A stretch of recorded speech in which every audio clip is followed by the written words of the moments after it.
खबरों में आगे बढ़ेंगे। अब बड़ी खबर से और से है, केंद्रीय कृषि मंत्री का काफिला रोका गया है। कांग्रेस कार्यकर्ताओं ने काफिला रोका तो शिवराज सिंह चौहान के खिलाफ नारेबाजी की। कार से उतरकर शिवराज सिंह चौहान ने कांग्रेसियों से बात की, कहा कि हम मामा हैं, बात करते हैं, सबकी सुनते हैं। कांग्रेस ने शिवराज सिंह चौहान को ज्ञापन सौंपा है। सोयाबीन की बर्बाद फसल के मुआवजे की मांग की है। बिल्किसगंज जा रहे थे शिवराज सिंह चौहान। ये तस्वीरें आपको उस दौरान की दिखा रहे हैं जहां पर कांग्रेस के कार्यकर्ता ने काफिला रोका, और काफिला रोका तो था किसानों की जो फसलें खराब हो रही है उसके तहत नाराजगी व्यक्त करने के लिए शिवराज सिंह चौहान के खिलाफ नारेबाजी भी की। लेकिन कार से उतरकर शिवराज सिंह चौहान ने कुछ ऐसा कह दिया जिसके बाद वो नाराजगी कुछ अलग ही रुख में नजर आई। कांग्रेसियों से बात करते हुए शिवराज सिंह चौहान ने कहा कि हम मामा हैं, बात करते हैं, सबकी सुनते हैं। जिसके बाद कांग्रेस ने शिवराज सिंह चौहान को ज्ञापन सौंपा है। ये तस्वीरें आपको ज्ञापन सौंपने के दौरान की दिखा रहे हैं जहां पर पहले तो कांग्रेस कार्यकर्ता नाराज थे, लेकिन जिस तरह से शिवराज सिंह चौहान की तरफ से जवाब दिया गया उसके बाद नरमी देखने को मिली।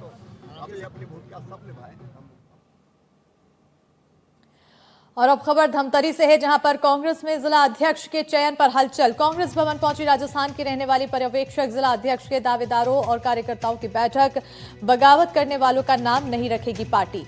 करीब 6 नामों में से चुना जाएगा जिला अध्यक्ष। 22 अक्टूबर को पैनल को दिए जाएंगे 6 लोगों के नाम। बड़ी जानकारी आपको धमतरी से बता रहे हैं। कांग्रेस में जिला अध्यक्ष के चयन पर हलचल मची हुई है। तो कांग्रेस भवन पहुंची राजस्थान की रहने वाली पर्यवेक्षक जिला अध्यक्ष के दावेदारों और कार्यकर्ताओं की बैठक ली गई।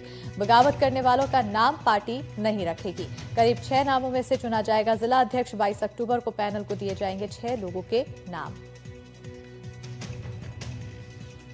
हमें एक ऐसे आदमी की तलाश है जिससे जो आम आदमी की मन पे भी हो, मनमानस पे हो, ऐसे कांग्रेस पार्टी को भी एक मजबूती दे सके और सबको साथ लेकर चल सके, एक सामंजस्य बिठा सके, सीनियर्स के साथ भी और यंगस्टर्स के साथ भी, महिलाओं के साथ भी, सबके साथ। उस सोच के साथ में हम लोगों को भेज रहे हैं। लोगों की राय क्या है जान के आ जाए, लोग क्या चाह रहे हैं, उसी अनुरूप 6 नाम देना होता है। उसमें मैंडेटरी है, एक एससी की महिला, एससी की नाम हो, एक महिला का नाम। 4 कोई भी हो सकता है, ओबीसी, एसटी या माइनॉरिटी कोई भी हो सकता है। और रायपुर से अब खबर है जहां रेलवे स्टेशन पर बैटरी वाहन का विरोध किया जा रहा है। ई रिक्शा के विरोध में कुलियों का आंदोलन देखने को मिल रहा है। कुलियों ने रेल मंत्री अश्विनी वैष्णव को खत लिखा है। बैटरी वाहन को आजीविका के लिए खतरा बताया है। बड़ी जानकारी आपको रायपुर से बता रहे हैं। रेलवे स्टेशन पर बैटरी वाहन का विरोध देखने को मिला। ई रिक्शा के विरोध में कुलियों की तरफ से आंदोलन किया गया और इस दौरान कुलियों ने रेल मंत्री अश्विनी वैष्णव को खत लिखा। बैटरी वाहन को आजीविका के लिए खतरा बताया।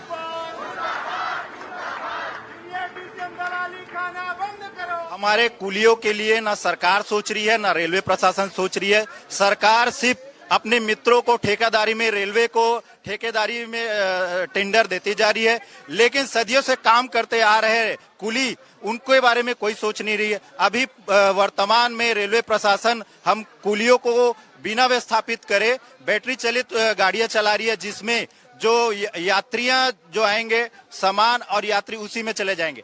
हमारा एकमात्र काम बचा हुआ है, हम रेल में जो यात्री आते हैं उनका सामान ढो के हम अपना जीवन यापन करते हैं। अब ये गाड़ियां जब चलाई जाएंगी तो हम कैसे, हमारा रोजी रोटी चलेगा। आज इतना दिन 40 साल, 50 साल, 60 साल, 70 साल से जो काम कर रहे, सेवा बजा रहे हैं, उसका ये नियुक्ति मिला हम लोगों को। हम लोगों को आज खदेड़ा जा रहा है। यहाँ पर बैटरी कार ला रहा है मुसाफिर के लिए ला रहे हो, हमें कोई आपत्ति नहीं है, लेकिन हमारी भी सुविधा बना दो। हमारे इतने परिवार हैं, हम उसको कहाँ लेके जाएंगे।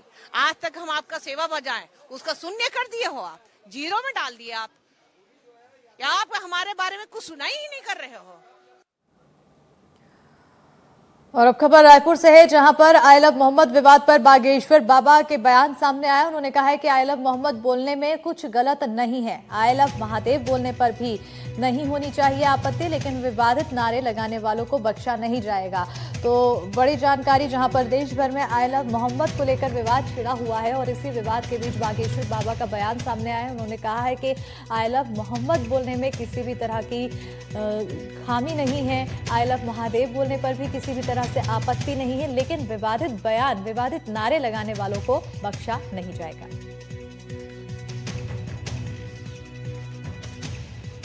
कोई बुरा बुराई नहीं, आई लव मोहम्मद में, आई लव महादेव में भी बुराई नहीं होनी चाहिए। पर यदि आप सरतन से जुदा का नारा दोगे तो न कानून छोड़ेगा न इस देश के हिंदू छोड़ेंगे।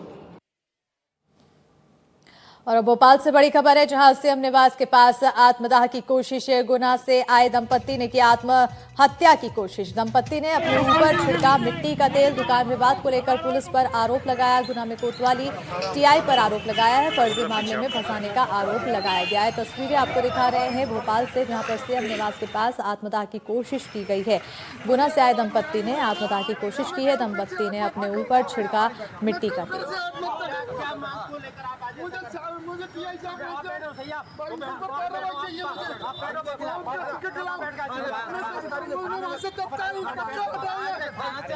गुना से। और अब खबर दंतेवाड़ा से है, जहां सुरक्षा बलों के हाथ कामयाबी हासिल हुई तो नक्सलियों के लगाए आईईडी बम को डिफ्यूज किया गया है। जवानों को नुकसान पहुंचाने के लिए आईईडी लगाया गया था, तो सीआरपीएफ की 195वीं बटालियन पुलिस की कार्रवाई यहां पर देखने को मिली है।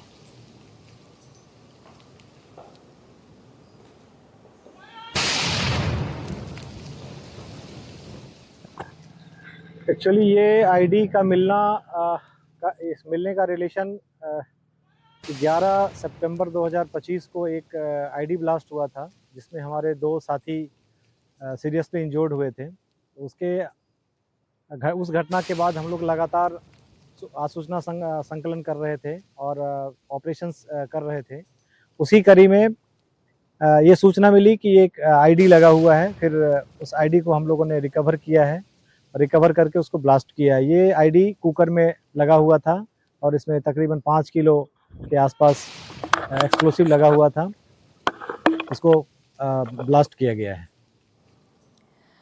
उधर गरियाबंद से बड़ी खबर है, जहां नक्सलियों के खिलाफ बड़ी कार्रवाई की गई है और 3 इनामी नक्सलियों ने सरेंडर किया है। ये बड़ी कामयाबी हासिल हुई। नक्सलियों पर 3 लाख का इनाम था। तीनों नक्सलियों ने सरेंडर किया है। कई बड़ी वारदातों में इनके शामिल होने की जानकारी सामने आई है।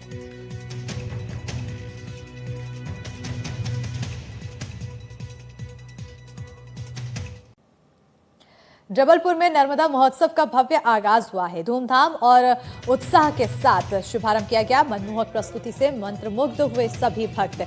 भक्ति गीतों और रोशनी से जगमगाया पूरा वातावरण। कार्यक्रम में कलाकार लखबीर सिंह लखा की प्रस्तुति। पारंपरिक कला और संस्कृति के रंग में रंगा पूरा समा। जबलपुर में मां नर्मदा की पावन धरा के तट पर हर साल की तरह इस बार भी नर्मदा महोत्सव का आगाज हो चुका है। धूमधाम से आयोजित 2 दिवसीय इस महोत्सव में मां नर्मदा की पूजा की गई। प्रशासन की तरफ से इस आयोजन के लिए सुरक्षा, रोशनी और यातायात व्यवस्था के पुख्ता इंतजाम किए गए, जिसमें लखबीर सिंह लखा समेत नामचीन कलाकारों ने अपनी प्रस्तुति से समा बांध दिया। हजारों की संख्या में भक्तों ने शामिल होकर इसका आनंद उठाया। इस मौके पर जिले के जनप्रतिनिधियों, प्रशासनिक अधिकारियों ने भी हिस्सा लिया है और कलाकारों की प्रस्तुति का आनंद उठाया है।